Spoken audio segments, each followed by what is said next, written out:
Welcome to Hello Therapy, a podcast to help you take charge of your mental health through evidence-based psychological tips and tools straight from the therapy room so that you can live life better.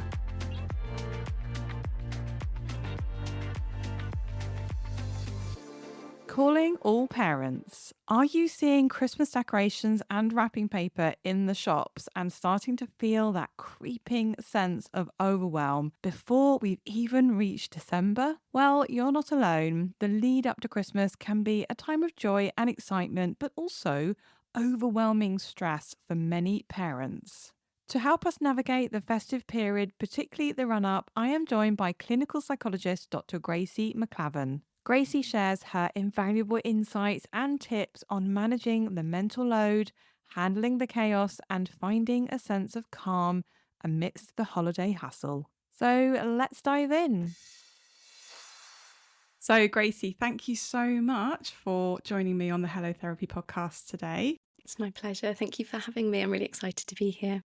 So, do you want to start by telling us who you are and what you do? And then we'll get into the topic for today, which is basically parenting around Christmas time and the overwhelm that can happen, certainly in the run up to Christmas, but also during Christmas and post-Christmas. So we're going to talk about that today. But tell us a little bit about who you are and what you do. Yeah, absolutely. So, hi, I'm Dr Gracie McLaven.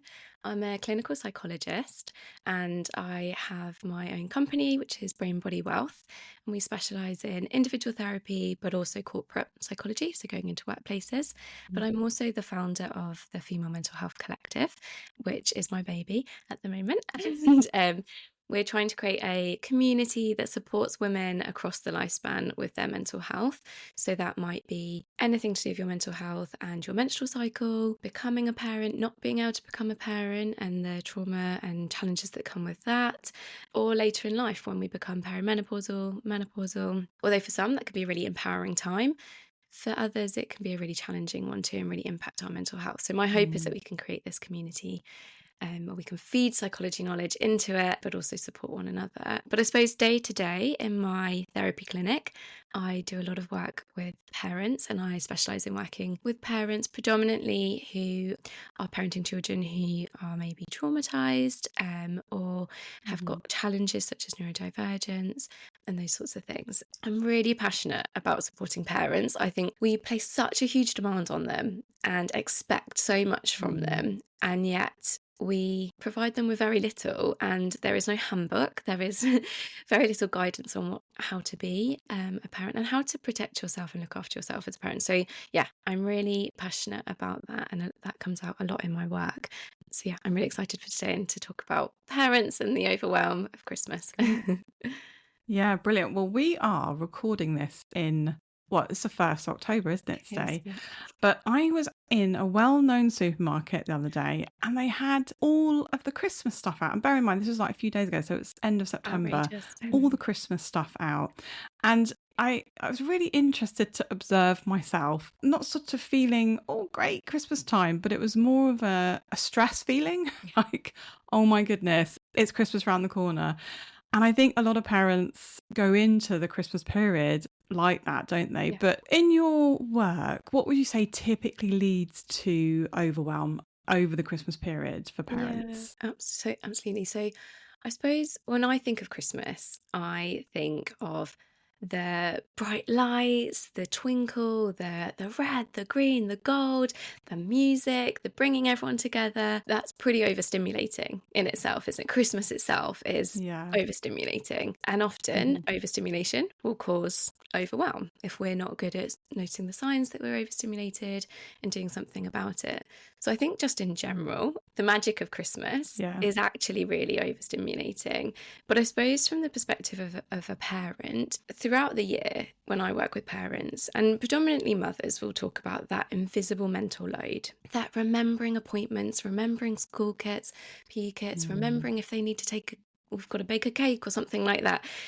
That's overwhelming. The mental juggle of being a parent is overwhelming. And so I think throw on top of that another season where actually we place so much more demands on parents and families again. Mm. There's so many more things to remember at school and places to Yeah. be and just all of that, juggling all of that is really overwhelming. I Yeah. also think for young people, because it's such an exciting time of the year, but also schools typically come a little bit out of routine. So they might have a morning where they're off to the church, or a morning where they're doing songs or putting a play on. And that coming out of routine, as well as the big emotions for our little people, is so it's a lot, isn't it? And many children don't particularly at those, especially kind of primary school age, don't have that many skills to manage that big excitement that comes with this time of the year and that dysregulation that comes from the change in schedule. And so Yeah. parents are then having to parent children who are really dysregulated or try to bring Mm-hmm. their nervous systems back down and manage there. And that will have a direct impact on the parent's nervous system. And then I think on top of that, the final bit for me is that I think we expect Christmas to be this really lovely, magical time of the year. But actually, for many of us, it holds a lot of grief, it holds a lot of pain. Mm. We might be coming into this season having lost somebody, or it might be a Yeah. time that brings up memories of somebody that is no longer in our lives anymore. And that's a lot to be managing, but also Mm. that anticipatory anxiety of, I've got to sit around a table or I've got to spend the day with family. And that should Yeah. be lovely, but for many of us, it's not. And actually, we can feel often quite invalidated by our family. We can feel sort of dismissed or judged. And so we're having to not only juggle stuff day to day, but also be managing that sense of what's to come. Yeah. And it's just a lot. It's a huge amount, isn't it? It To is. put on anybody. It is. It's so much, isn't it? And even as you're talking about there with the schools, just even the amount of emails increases, Yeah. and as you say, having to remember. I mean, well, it's difficult to remember PE kits and things at the best of times, but when you're coming into that Christmas period, as you say, there's school plays, there's trips, there's carol concert, like there's a whole load of things Yeah. that, as you say, increases that mental load. Yeah. And that we're not even talking about the shopping, like getting the presents and the food and the organization, like that's Yeah. that's just the school stuff, and that's really tough. Yeah. And if you're also a working parent Yeah. as well, you've got that juggle and maybe winding down from work or having to manage, the break, or a week or 2 weeks, whatever you take off Yeah. over Christmas, and the impact that has on your workload as well. Yeah. Absolutely. And I think it's that, how do you manage okay, well, I'm needed at 10 a.m. to be watching my child in this play. Maybe my other child's at another school in the Yeah. afternoon and I've got to go there. But I'm also meant to be showing up for work and I'm about to take a week off in 2 weeks' time. Yeah. It's a Yeah. huge Yeah. demand. And I think, but also, I suppose, I'm somebody that I find WhatsApp groups really overwhelming. I can't stand them. I can't keep up. And it just feels like way too much information and I'm not going to digest it. And so those have you remembered this for year two this week, or Yeah. those sorts of Yeah. things, I just think are so much and take a lot of Mm. a really big toll on actually our capacity. And so, yeah, I think we've probably not even touched on half of the things that parents have to be Yeah. thinking about during this time. And would you say that there is a difference between sort of pre-Christmas overwhelm and Christmas overwhelm and then post-Christmas? So I very much see Christmas as you've got the pre stuff that's the kind of running around and getting everything Yeah. organized. You've got the actual Christmas, the kind of that week that, when everyone's off, and then post-Christmas. So what would you say? Like, what are your thoughts about that? Yeah, they definitely feel like their own periods of time, don't they, almost, and very different. What's Yeah. expected of us is very different. And I suppose for me, I think it's a really personal thing as well. So I actually quite like the juggling, the organising, the planning, the run up. That to me Hmm. feels like, okay, I Yeah. can. But I'm also quite a last minute person. So I'm like, I'm parking that till Mhm. as far as I can. And then I'm going to do a last minute, put everything Yeah. into it. Um, but for me, potentially the overwhelm sort of comes from the days at Christmas when all the family is Okay. there. And I think of my mum who is cooking for 15 people. I'm trying to support her. Mm. That's a lot. And I know a lot of the parents that I work with talk about, yeah, the mental load that comes before. but the actual Christmas period being really overwhelming because that sense of wanting to keep everybody happy, wanting to make sure that we meet Mm. everybody's needs. And actually, that's really hard to do. And you're It probably is. not going to be able to do that because if you've got a whole family around you, even just two children are going to want different things at the same time. Yeah. And that's going to be really hard to meet. And so I think that period does bring a different sort of overwhelm to it. It's sort of facing people. And Mm. often children struggle at Christmas with those big emotions, and we might see their disappointment. We might see their kind of Yeah. frustration that they can't open all of the gifts now. And often there's that sense of sort of them not being particularly grateful.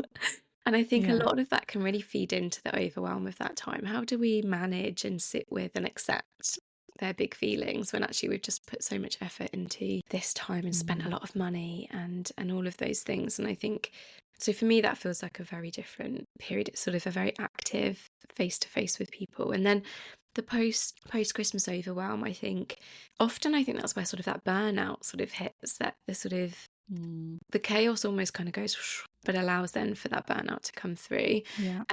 But also, I think the reality sometimes of what Christmas has been seeps in. So we might be having to make Mm. amends for fallouts that might have happened, or Yeah. we might be actually then sitting down with our finances and having a look at what damage we've done and thinking about the year ahead. And so I think each sort of phase of Christmas, like you say, does definitely bring a different sense of overwhelm with Mm. it. Yeah. I think for me, the pre-Christmas is it's just very frenetic activity, as Yeah. you said, with the school stuff and getting everything organized. And actual Christmas, actually, for us, we make a really conscious effort to keep it really, really low key Yeah. because the year has been busy and the kids are really, really exhausted Yeah. as well. Yeah. So I always notice certainly like the week or 2 weeks before school finishes, all the Mm. kids are just so tired. Yeah. So it's that sort of tempest of frayed, and there's more, perhaps more arguments in the Yeah. home and things like that. And then the actual Christmas period is a time to just chill out, essentially. Yeah. As you say, that sort of being able to just really go back to basics almost. Yeah. And then post Christmas, again, more of the same. But I guess post Christmas, you are thinking more about the year ahead, as you Moving say, forward. and there's the whole thing around New Year's resolutions and setting intentions and that Yeah. kind of thing. But it's interesting, isn't it, that like the different phases. And I guess I was thinking from a mental health perspective, what would you say are some of the mental health issues that parents can experience during Yeah. Christmas? Yeah, I think sort of this is quite varied and definitely depends on you as a person and Yeah. your experiences. But I think for me, what I typically see is those who maybe have a tendency to lean more towards kind of anxiety and maybe have had previous anxiety disorders. It is a time of year that is going to absolutely fuel that anxiety. There's Mm. lots of uncertainties, Yeah. there's lots of unknowns, there's lots of things that are unpredictable, lots of moving goalposts and what have you. And that feeds anxiety loves that. And so I Yeah. think I definitely see a heightened sense of anxiety come through. But I also think that Mm. matches. It was interesting when you mentioned earlier when you sort of saw in the supermarket the Christmas aisle or kind of the Christmas stuff Yeah. coming up, and instantly your shoulders were like, "Oh, Yeah. it's that our nervous system responds." Yeah. And so that's kind Mm. of us getting into that fight flight sort of, if we let it can kind of go down that Yeah. route. And so I think anxiety is absolutely there, that trying to juggle, and I often think it probably helps a little bit to have some of that kind of anxious energy of the Mm-hmm. that's going to keep everything going. But we know we can't sustain that, so we're going to crash at some point. And I think that's where what we Yeah. see, isn't it, just for Christmas and over Christmas. We also know that for those of us UK-based, Northern Hemisphere, I was about to say Southern Hemisphere, definitely not living in the Southern Hemisphere, in the Northern Hemisphere, Christmas arrives at the darkest, coldest time of the Yeah. year, doesn't it? And I'm already starting Mm-hmm. to see some of my clients' moods start to deteriorate if they're somebody who finds that winter is a really difficult period for them. that Hmm. just the heaviness of the season, the darkness, the dark nights, the dark mornings can really Yeah. take its toll. So low mood can really start to creep in. And I think that's a real common one for this Mm. time of year. We spoke about burnout as well. And I think, like you were sort of saying, we've worked so hard. We've got to the end of the year. And yeah, we kind of just need a break, don't we? It's quite a few Yeah. months since summer where we probably took some leave. We're ready for some more time Hmm. off, and us and the kids. And so I think we definitely see that sort of burnout happening. I think another thing that I often see, and not sort of, this isn't a disorder or kind of mental health diagnosis, but I suppose just a retriggering of kind of grief and potentially Yeah. a retriggering of traumatic experiences. I sort of spoke about Mm. families that can be quite difficult. We can have quite strange relationships with people. We can have had quite Yeah. difficult experiences with them, yet they're still in our lives. And I Hmm. think this time of the year really brings up, or we might be estranged, and this time of the year kind of shines light on the fact that we aren't this cozy, lovely family. And so I Yeah. think a lot of that can often come up during this time of the year. So not Hmm. only are we juggling all the demands being placed on us, getting ourselves ready for this period, expectations of us through the roof, managing children who are dysregulated and exhausted, we're also having to deal with a lot of our own stuff, Mm. which understandably will take its toll. Yeah. And I think the other thing that crossed my mind there is loneliness. Yeah. Because I think loneliness at Christmas gets talked about in the context of, people who are on their own literally and don't have Yeah. family visiting them and things like that. But I think also when you're out of your routine, you're not going to work, you're not meeting mums or dads for coffee after the Yeah. drop off. I wonder if that's something that you see with your parents, or is it more about just that sort of absolute, loads of stress and overwhelm Mm, and overstimulated rather than yeah. feeling that loneliness? I don't know if you've come across that before in your work.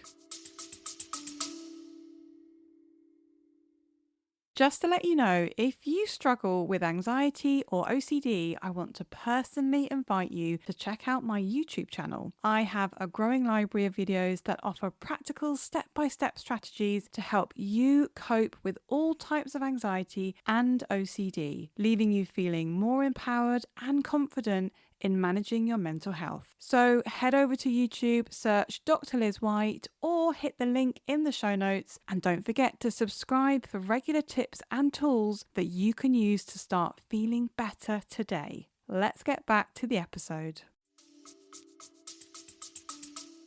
Yeah, no, definitely. And I think a large proportion of the parents I work with are parents who have adopted.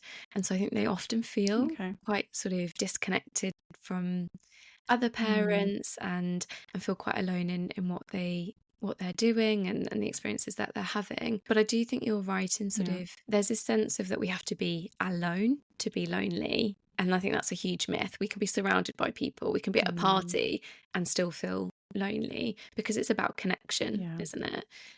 Or Yeah. disconnection. And I think Christmas, again, we see these beautiful films of people coming together in these families and how connected they are and how much love there are, and I Mm. think it's not uncommon to sit in our homes surrounded by people and still feel quite lonely, because we Mm. might not have that connection with those people around us, Yeah. or the people that really get us, so that our work colleagues or other parents who really understand where we're at in our life right now, because I think that's really hard for other Mm. family members to get. That can really exacerbate that sense of feeling alone. And I think maybe when throughout the year parents might drop a message into the parent, kind of their mums or dads or whoever's group chat, sort of WhatsApp chat, sort of, I'm really stressed. At Christmas, I think that people are probably less available to be present in Yeah. those Yeah. WhatsApp groups or Facebook groups or what Mm. have you. And so I think it absolutely is a time that can exacerbate loneliness. Yeah. And yeah, I mean, I'm seeing that as well. People starting to talk about the nights are drawing in, and usually the weather around Christmas in the UK is just wet and really cold. And Yeah. I can't remember the last time we had snow at Christmas. But even like having snow at Christmas, there's something slightly magical about that, isn't there? But when the weather's awful and it's getting dark at 4 o'clock. It's really difficult, isn't it? Yeah. When you're feeling very overwhelmed, you're feeling very stressed, there's so much to do, and the kids are coming off school, and that in itself can raise your stress levels, can't Yeah. it? It Yeah. can be really tough, I think, for Yeah. parents. Let's have a think then about preventing Hmm. overwhelm. Yeah. So this episode will go out in November. Yeah. So for parents who are listening in November, we've got a few weeks Yeah. before Christmas happens. What can parents do to not get into that overwhelmed, Yeah. really stressed, really anxious state? Yeah. So I suppose it's so easy to get there. It's so easy to get into that Yeah, stress, yeah. overwhelm. Everything is sort of guiding us down that path. So I think just one, being really kind with yourself, that actually this can be a really hard time of the year.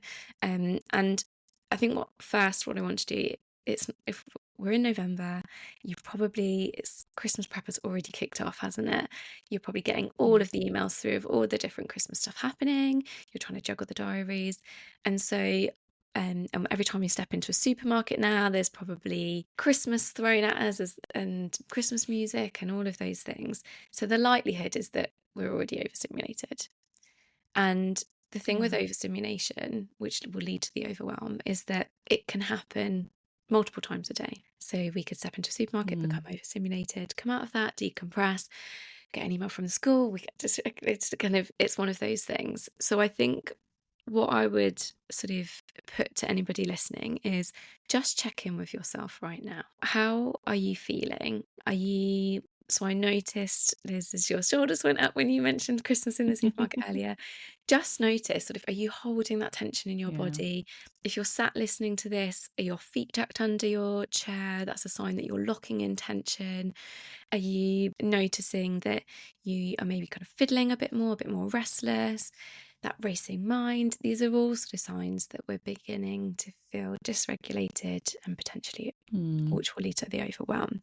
And so I think my biggest thing, which I'm really passionate about, is empowering us all to become a bit more better at regulating our own nervous systems. I think we're really good at just ignoring it, really good at going, oh yeah, no, I'm just somebody that's really tense. I just hold tension in my shoulders. Or I'm just an overthinker. And we brush it off, which is really disempowering because actually we could do something about it and we could help ourselves to feel a bit more calmer and a bit more grounded.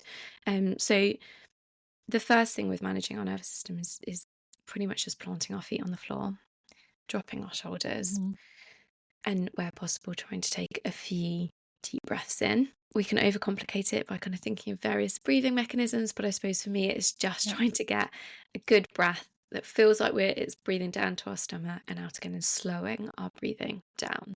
Our brain's really intelligent, but it's really quite silly as well, and we can override it quite quickly. So just by doing that, we're telling it, it's fine, it's safe, we're good to go. And so what I would say is, if you receive that email or that WhatsApp that's don't forget this or what have you, if you notice yourself go up, just drop your shoulders back down, plant your feet on the floor, take some breaths. The same thing going into the supermarkets. They're overstimulating us, those bright lights. It's a lot. So just trying to manage and calm up your nervous system. You're going to need to do that over and over and over and over again. So kind of just typically day to day, I will do that a number of times throughout the day to help manage how I'm feeling and regulate myself. So at Christmas, we're definitely going to need to do more of those. And you can do longer practices. So I've got there's some on my Instagram, which I think we'll be linking anyway. But there's sort of longer progressive muscle relaxations, which you can do before bed, which will really help to just calm the nervous system. They're really good to practice with our little ones as well, who are also dysregulated. So that could be a really good place to start. I think as well, one of my messages for going into the Christmas period is very much around, to help manage that overwhelm, is try to go in with the mindset of quality over quantity. There will be so much that we could do, so many things to attend, so many places to be. And I suppose I just really want to encourage this idea of quality.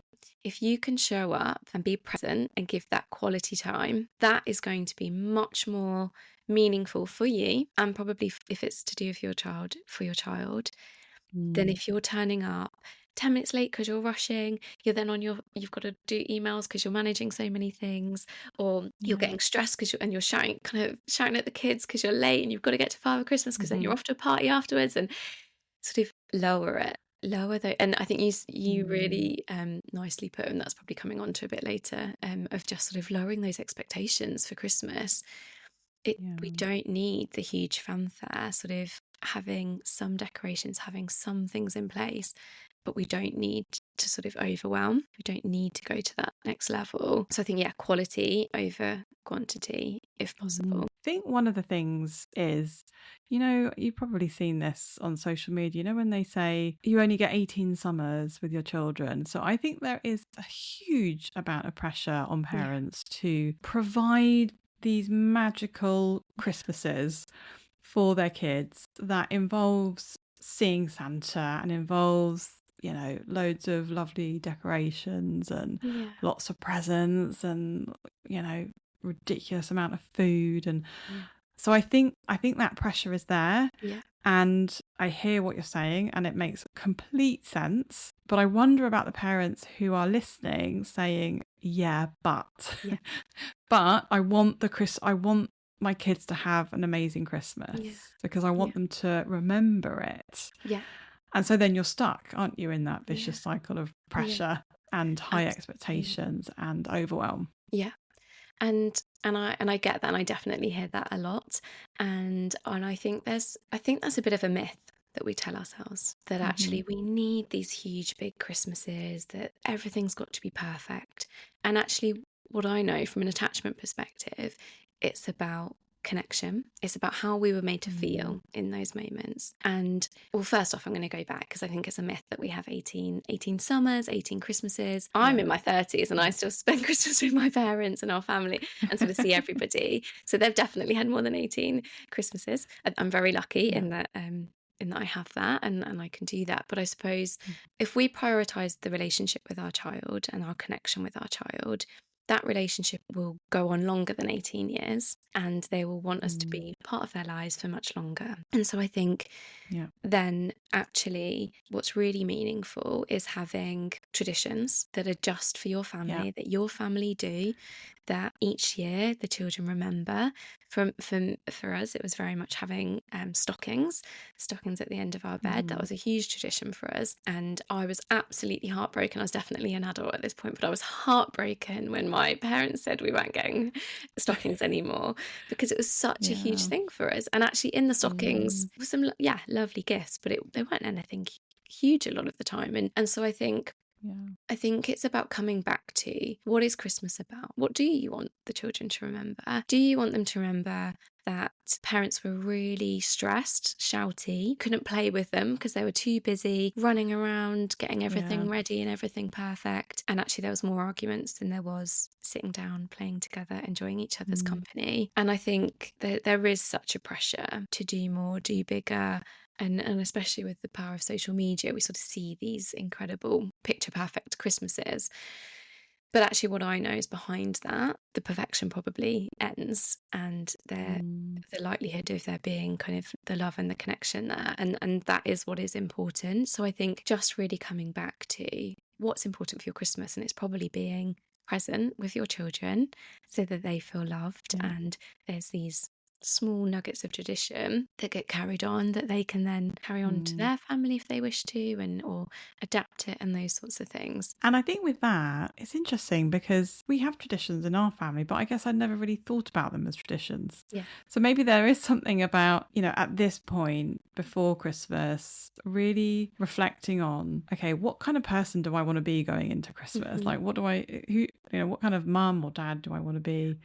And how do I want Christmas to look? Yeah.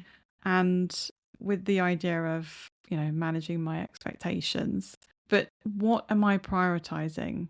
And so maybe just thinking about that before you get into that frenetic, rushing around the shops, getting presents and things, like really setting intentions almost Yeah. for Christmas, and thinking through, well, what are the things that I do or that we do as a family that we tend to do every year, that is almost like a bit of an anchor for your kids' Yeah. memories, isn't it? Yeah. And putting those things at the forefront rather Yeah. than, the trimmings of Yeah. Christmas. Absolutely, because they're the things that Yeah. the children will remember, and they don't need to be Yeah. huge.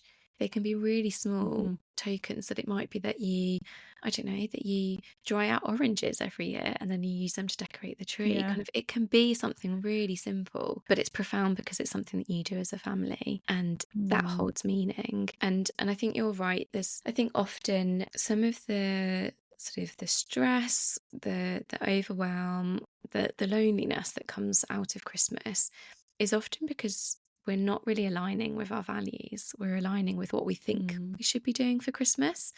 And that's Yeah. quite empty. Having a beautifully decorated house, but not feeling like you want to spend time there or be with the people that you're there, kind of, Yeah. that's not going to fulfill anything. So I think really trying to connect with, like you said, our intentions, which are often really closely linked to our values. So yeah, what is it that you Mm. value about your family, about how you want to sort of be around Christmas? And then yeah, how do you intentionally lean into that? And so Mm. that might just be smaller things like, do you know what, I'm going to draw the line at sort of doing extra dishes or something at Christmas, because actually I want to do Yeah. these. I love cooking this turkey and I love this part of it, but actually I find the rest really Mm. stressful. So I'm just going to leave it there because there will be enough food, there will be enough stuff Yeah. there. And I think you'll feel more fulfilled, because especially because I think so many parents come to me sort of talking, fearing that they feel disconnected from their child, or feeling like they're constantly Mm. in that back and forth of telling them what to do and getting sort of comments back. And that's Yeah. rather than being in a space where they feel really connected and yeah, together. And I suppose that is what aligns with people's values, isn't it? Having children and then Mm. feeling really connected with them, feeling really sort of seen by them and you seeing them, and Yeah. that comes from, I think, approaching things like this differently. And I think the other thing that came into my mind there was not to forget about you as a parent and what you want, Yeah. or what, how you want your Christmas to look in terms of, can it actually be a time for rest? Yeah. Rather than lots of activity and lots of stress. Like, is there a way of making that Christmas Day, Boxing Day, the days after it, can that be an opportunity for you to almost do like a big sigh Yeah. and leaning into that slowed down nature of the world that happens, over Christmas? Yeah. Is there a way of doing that? Yeah, it's a good question. And I think something that came up for me just as you were speaking then was so many of the parents I work with talk about not prioritizing everybody else but themselves, that everybody else comes Yeah. first, and once they're dealt with, then they'll look after themselves. And I always like to put to them, okay, so if I just took you out of the equation, so Liz, this Christmas period you're absent, you're not around, what would happen? I'm pretty sure a lot of it would fall apart. A lot wouldn't get done, a lot would get missed. Your children would miss you being present. They wouldn't have any presents. Yeah. There you go. And so my husband does the cooking, so there we go. Well, and if we he'll move be him, covered for the food. you're going to have to do it all. So I suppose Mm-hmm. what I hope you take from that is actually you're such a vital role in all of this. You are the big cogs that keep everything going around. And if we don't look after those big cogs, a lot of it is going to fall apart. And that will have a negative impact on the people that you're trying to protect and that you're trying to prioritize. And so actually you sort of owe it to you. And if this is my way in, owe it to your little ones to look after you. Yeah. You're so important in all of this. And so I think if we can switch into that mindset of actually you're important, you being well is really important, and that will have a positive impact on your little ones, on your partner, on your friends, on your family. And so that switch is really important. And I think then going on to that idea of actually this time of the year kind of being able to take that sigh. I don't know if I'm rubbish at remembering names, but there's a book called Wintering. And it's this idea that actually we kind of, if we're living with the seasons, that actually wintering is a time where we should be hibernating, that we should be kind of refueling and restocking and all of those lovely cozy words that come with this time of the year. And actually often Christmas does the opposite of that to us, doesn't it? It sort of makes us put ourselves out there more, do more, go. And so I do wonder if there is something, and I wonder if that comes back to that quality over quantity. Because if you're okay, well, today we've got one event that it's going to be a really beautiful, lovely event that we're all excited about, or that I know we can manage, one, financially, but also just tolerate kind of emotionally, and then come home and we can pop a movie on and we can be really relaxed and really calm. Kind of, it's shifting it from that needing to be at everything, doing everything, being everywhere, to actually, I'm going to be really selective over the lovely things we do. Because I promise you, if we were to ask our children, or even ask myself, I can't remember what I did every year for Christmas. I just remember sort of how they felt and the traditions and those sorts of things, which were all really lovely. I'm pretty sure some of our Christmases were absolute chaos and carnage and what have you, and didn't go perfectly.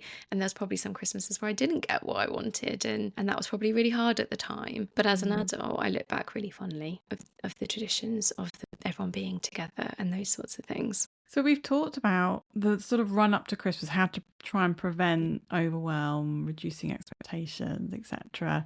What about parents who are already in the overwhelm and are already really, really feeling that maybe it's like the pre-Christmas anxiety and stress?